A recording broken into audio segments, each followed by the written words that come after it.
Halo semuanya, selamat datang di Kisah Bijaksana.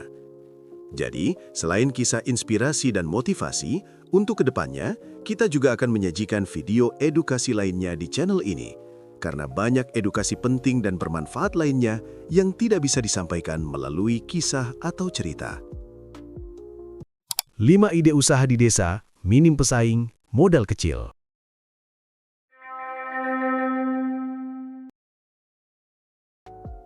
Kalau saya kasih kamu modal 1 juta, bahkan ada yang cuma 100.000, lalu saya bilang kamu bisa mulai usaha dari kampung, tanpa ruko, tanpa karyawan, dan tanpa saingan besar. Kamu percaya nggak? Sebagian mungkin langsung ragu, karena selama ini kita sering dengar kalimat yang sama. Di kampung susah cari uang. Kalau mau sukses harus ke kota. Modal kecil nggak akan jadi apa-apa. Padahal, kalau kita pikir ulang, justru kampung itu menyimpan sesuatu yang kota tidak punya.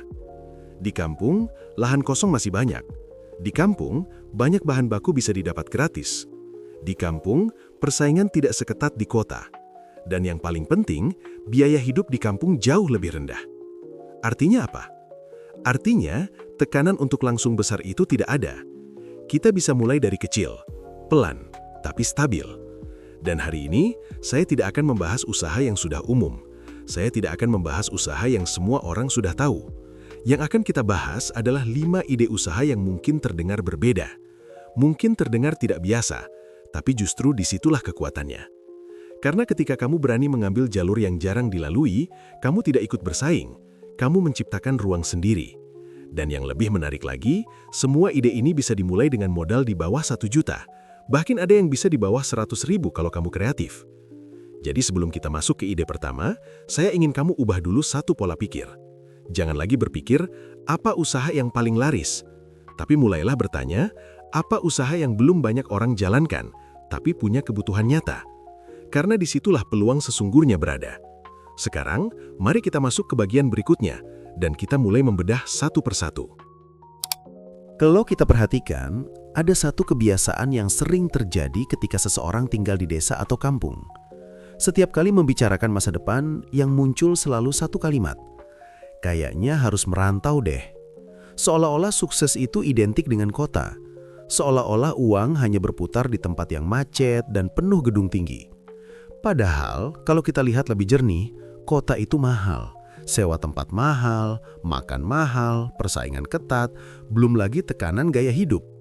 Sementara di kampung, lahan masih luas, banyak bahan bisa didapat gratis atau murah, relasi sosial lebih dekat, dan yang paling penting, kebutuhan masyarakat itu nyata dan stabil. Masalahnya, karena kita terlalu sering melihat kota sebagai pusat peluang, kita jadi lupa melihat apa yang ada di depan mata. Contohnya sederhana, jerami setelah panen sering dianggap limbah, rumput di sawah dianggap hal yang wajar, suasana desa dianggap keseharian yang tidak istimewa. Padahal bagi orang yang tahu cara melihatnya, itu semua bukan hal biasa. Itu adalah bahan baku, itu adalah aset, itu adalah potensi. Dan disinilah perbedaan antara orang yang hanya tinggal di desa dengan orang yang membangun sesuatu dari desa. Kita sering berpikir peluang itu harus terlihat besar, harus terlihat modern, harus terlihat wah. Padahal justru peluang yang paling kuat seringkali terlihat sederhana. Karena sederhana berarti mudah dijalankan, biaya rendah, risiko kecil, dan tidak banyak yang tertarik masuk ke sana. Dan ketika sedikit yang masuk, persaingan pun rendah.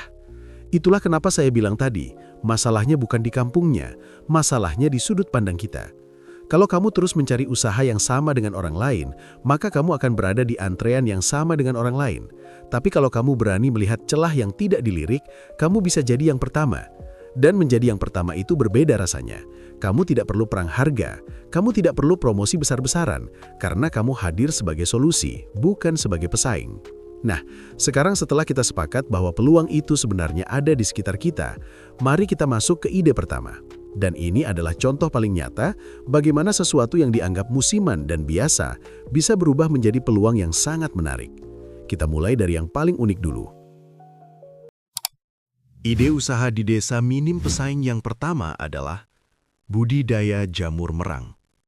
Kalau saya tanya ke kamu, jamur merang biasanya muncul kapan? Sebagian besar orang akan jawab setelah panen padi. Dan itu benar.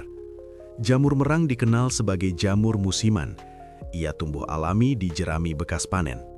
Karena itu, ketika bukan musim panen, jamur ini jadi lebih jarang ditemukan. Nah, disinilah peluangnya.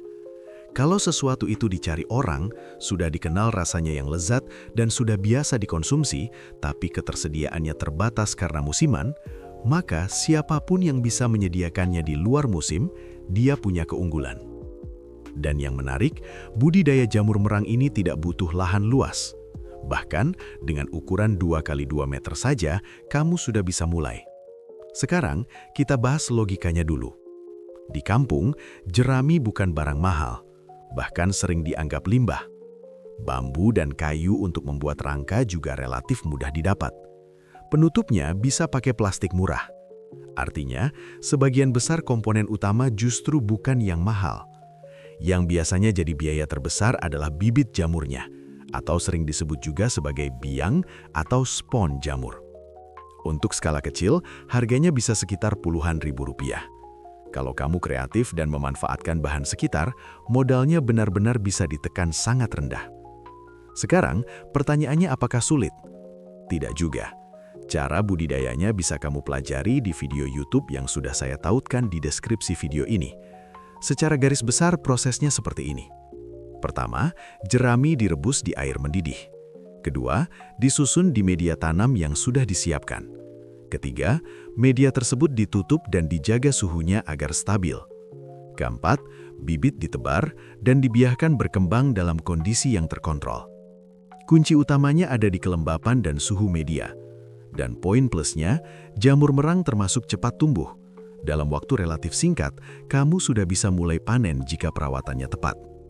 Bayangkan begini, orang-orang di kampung sudah familiar dengan jamur merang. Mereka tidak perlu diedukasi tentang rasanya yang lezat, tidak perlu diyakinkan untuk mencoba. Artinya, kamu tidak sedang menciptakan produk baru. Kamu hanya menyediakan produk yang biasanya langka. Dan dalam bisnis, menyediakan sesuatu yang sudah ada permintaannya, itu jauh lebih mudah dibanding menciptakan permintaan dari nol.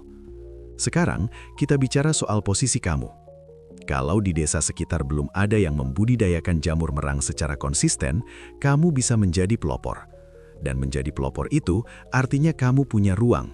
Kamu tidak perlu banting harga, kamu tidak perlu takut saingan banyak, karena kamu hadir lebih dulu. Namun, tentu saja tetap ada tantangan. Kamu harus belajar mengontrol suhu dan kelembapan. Kamu harus siap mencoba beberapa kali sampai menemukan ritme yang tepat. Tapi dibanding usaha lain yang butuh sewa tempat atau stok besar, ini relatif minim resiko. Dan yang paling menarik, ini bisa dilakukan bahkan di belakang rumah. Tidak perlu ruko, tidak perlu lokasi strategis, tidak perlu banyak orang tahu di awal. Cukup kamu tahu dulu caranya, jalankan dengan sabar, dan biarkan hasilnya berbicara. Ide usaha minim pesaing di desa yang kedua adalah ternak kelinci. Sekarang kita masuk ke ide kedua. Dan jujur saja, ketika mendengar kata ternak kelinci, sebagian orang langsung menganggap ini usaha yang masih jarang. Bahkan mungkin ada yang menganggap ini cuma hobi dan sedikit aneh. Padahal kalau kita lihat lebih dalam, justru disitulah letak peluangnya. Karena usaha yang dianggap aneh, seringkali justru tidak banyak pesaingnya. Di kampung kami sendiri sudah terbukti, ternak kelinci cukup populer, dan itu bukan tanpa alasan. Pertama, soal pakan. Berbeda dengan ayam yang sebagian besar pakannya harus dibeli, kelinci bisa makan rumput yang tersedia gratis di sawah atau ladang. Artinya, biaya operasional bisa ditekan sangat rendah. Kedua, soal kandang. Kelinci tidak butuh lahan luas seperti ayam kampung atau bebek. Kandangnya bisa dibuat bertingkat atau ditumpuk. Dengan ukuran sekitar 2 meter saja, sudah bisa menampung beberapa indukan. Artinya apa? Artinya dari sisi ruang dan biaya, usaha ini jauh lebih efisien dibanding banyak jenis ternak lain. Sekarang kita bicara potensi. Di tempat kami, bayi kelinci umur 1-2 minggu saja bisa dijual sekitar Rp30.000 per ekor. Coba bayangkan jika satu indukan melahirkan beberapa anak dalam satu periode. Dan dalam satu kandang kecil, kamu punya beberapa indukan. Memang ini bukan usaha yang langsung besar dalam 1 bulan, tapi ini usaha cukup stabil dan bertumbuh. Dan yang lebih penting lagi, Kalau di desa sekitar belum ada yang serius menekuni ternak kelinci, kamu bisa menjadi yang pertama. Menjadi pelopor itu artinya kamu punya kendali. Kamu tidak bersaing harga, kamu tidak perlu berebut pasar, karena pasar belum ada yang mengisi secara serius. Tapi di sini kita juga harus realistis. Sebelum memulai, kamu perlu lihat dulu peminatnya. Apakah ada penghobi? Apakah ada yang membeli untuk diternakan lagi atau untuk konsumsi? Karena usaha yang baik bukan hanya soal bisa produksi, tapi juga bisa menjual. Dan justru disinilah keunggulan desa. Informasi cepat menyebar dari mulut ke mulut. Kalau satu orang beli dan puas, kabarnya akan menyebar sendiri. Berbeda dengan kota yang penuh iklan, di desa reputasi itu jauh lebih kuat. Kalau kamu konsisten dan menjaga kualitas, usaha ini bisa jadi penghasilan harian. Bahkan di beberapa tempat, dengan kandang sederhana saja sudah cukup untuk memenuhi kebutuhan sehari-hari. Intinya sederhana, ini bukan usaha yang terlihat mewah, tapi ini usaha yang rasional. Biaya rendah, pakan gratis, kandang hemat tempat, dan potensi berkembang dari waktu ke waktu. Dan kalau kamu perhatikan, dari ide pertama dan kedua ini sudah terlihat satu pola. Kita tidak sedang mencari usaha yang kelihatan keren, kita sedang mencari usaha yang masuk akal. Dan yang mau belajar ternak kelinci, video YouTube ternak kelinci sudah saya tautkan di deskripsi video ini, kalian bisa langsung cek dan pelajari. Sekarang kita masuk ke ide ketiga. Yang ini bahkan lebih sederhana lagi. Tidak perlu kandang, tidak perlu jerami, cuma butuh satu alat yang hampir semua orang sudah punya di tangan mereka. Ide usaha di desa yang ketiga, transaksi digital. Sekarang kita masuk ke ide ketiga. Kalau dua ide sebelumnya berbicara soal produksi, menanam, dan beternak, yang satu ini berbeda. Ini bukan tentang menghasilkan barang, ini tentang menjadi perantara perputaran uang. Dan kadang, justru disitulah peluang yang stabil berada.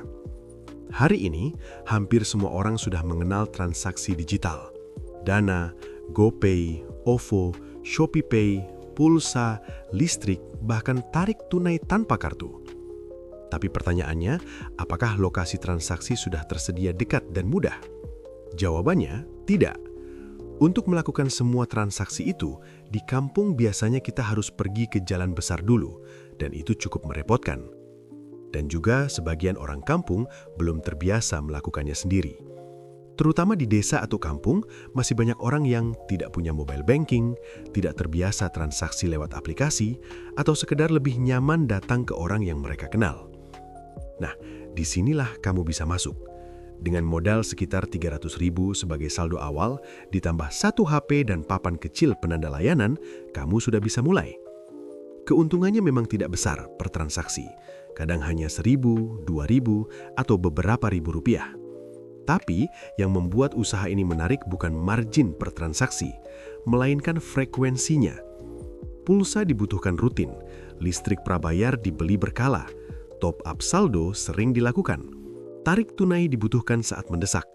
Artinya, uang terus berputar. Dan karena modalnya hanya berupa saldo yang diputar, resikonya relatif kecil. Tidak ada barang basi, tidak ada stok menumpuk, tidak ada resiko rusak. Selama kamu menjaga kepercayaan, usaha ini bisa berjalan stabil. Dan yang sering tidak disadari adalah posisi kamu. Ketika kamu menjadi tempat orang melakukan transaksi, kamu bukan hanya penjual pulsa. Kamu menjadi titik layanan keuangan kecil di desa. Orang datang bukan cuma untuk beli pulsa, tapi untuk minta bantuan transfer, isi saldo, atau bahkan sekedar bertanya. Itu artinya kamu membangun relasi. Dan dalam bisnis desa, relasi itu jauh lebih kuat daripada promosi. Memang ini bukan usaha yang membuat kamu langsung kaya, tapi ini bisa menjadi pondasi, bisa jadi usaha sampingan, bisa jalan bersamaan dengan usaha lain, bahkan bisa membantu perputaran uang untuk bisnis utama kamu. Dan jika suatu hari desa semakin terdigitalisasi, kamu sudah lebih dulu berada di posisi yang tepat. Dan untuk kalian yang bingung cara memulainya dari mana, di deskripsi video ini sudah saya tautkan video YouTube terkait bagaimana memulai usaha transaksi digital ini dengan hanya bermodalkan smartphone. Dan sekarang, kita akan masuk ke ide yang mungkin terdengar lebih berani lagi, karena yang berikut ini sering dianggap aneh, bahkan dihindari orang. Padahal justru karena sedikit yang berani, peluangnya terbuka lebar. Mari kita masuk ke ide usaha yang keempat.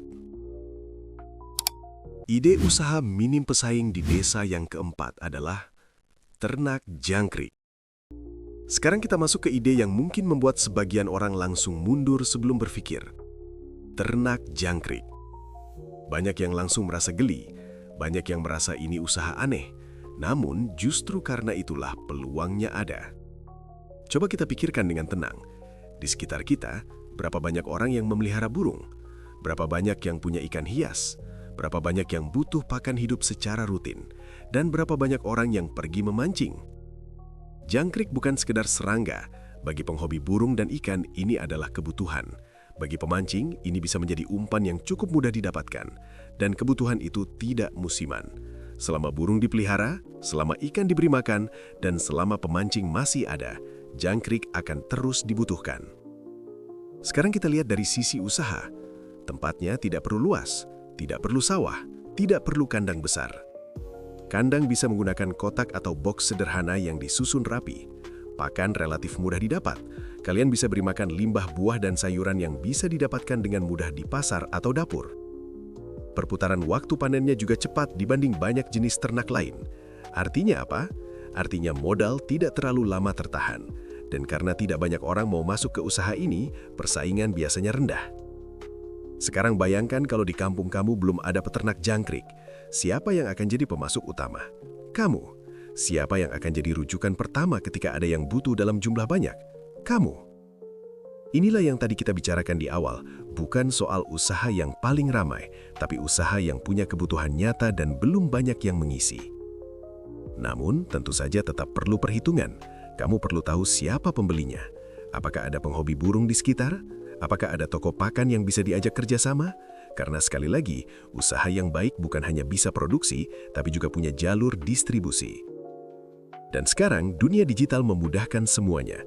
Kamu bisa promosi lewat grup WhatsApp desa, lewat Facebook lokal, lewat marketplace komunitas, bahkan bisa menjangkau luar desa jika produksinya sudah stabil.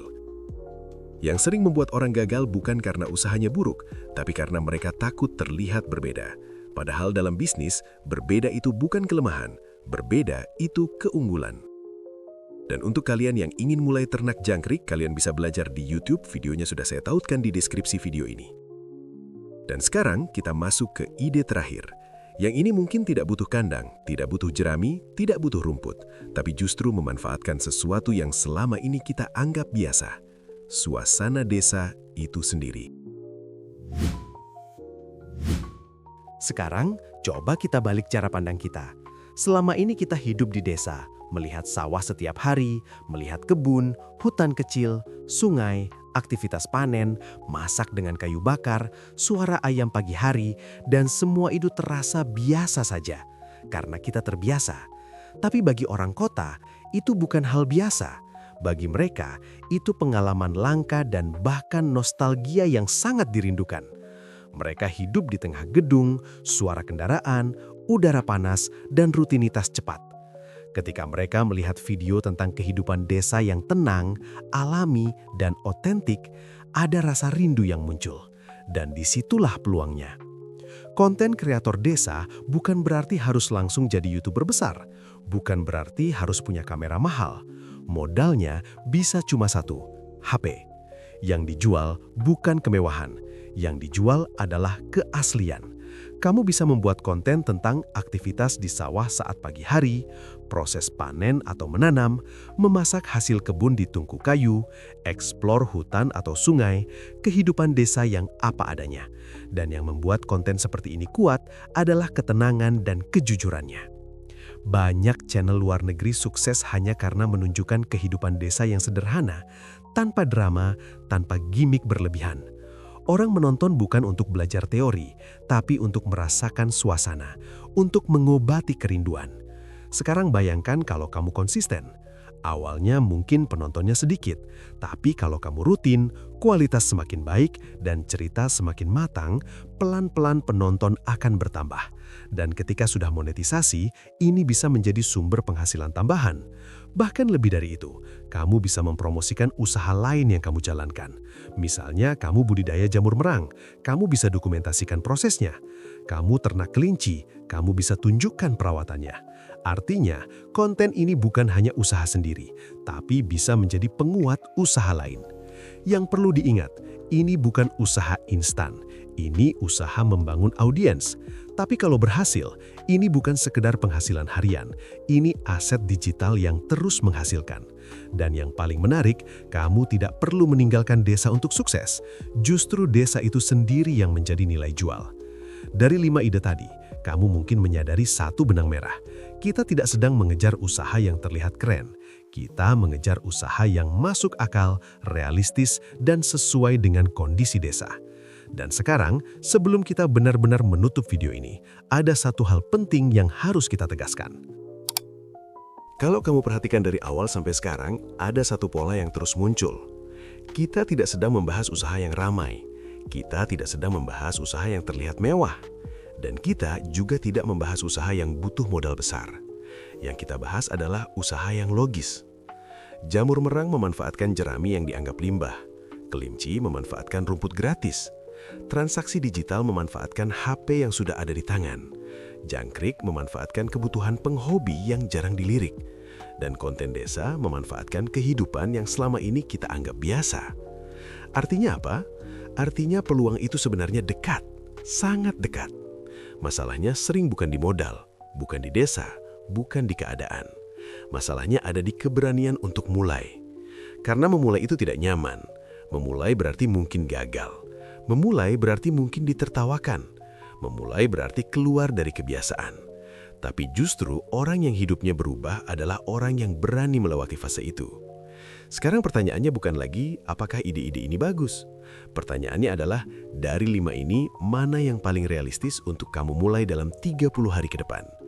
Tidak perlu semuanya, tidak perlu langsung besar, tidak perlu sempurna.